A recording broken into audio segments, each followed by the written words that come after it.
kõigepealt soovin õnnitleda kõik meie ilusad naised, et õnnitlen teid, kõik need lillid oma kallimatele naistele, vanaemale, emale, no ja nii edasi, et tüdrukutele. Kuidas te tähistate seda päeva? No, tavaliselt istume kodus, et kahjuks kõik naised, ema töötavad, et siis ootan, millal nad lõpetavad oma tööpäeva, et võtan lapsed lasteaiast ja siis teeme väike pidu kodus, nagu tavaliselt, et kui praegu need lilled ostetud, nüüd sõidan kauplusse, võtan midagi magusat ka, noh, siis paar napsut ja proovime leida hea tuju.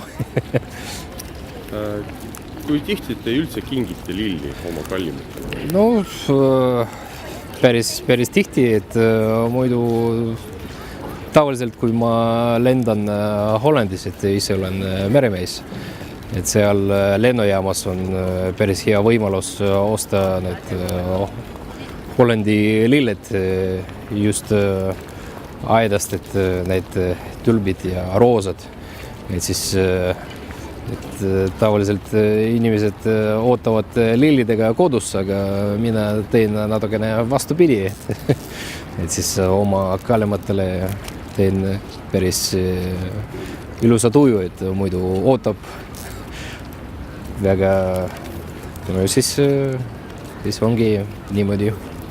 Ja kuidas te olete uue lilleturuga rahul? No, päris rahul, et ainuke, et meie linn võiks selle parkla parkimisega, et natukene rohkem võimalus anda autojuhtidele.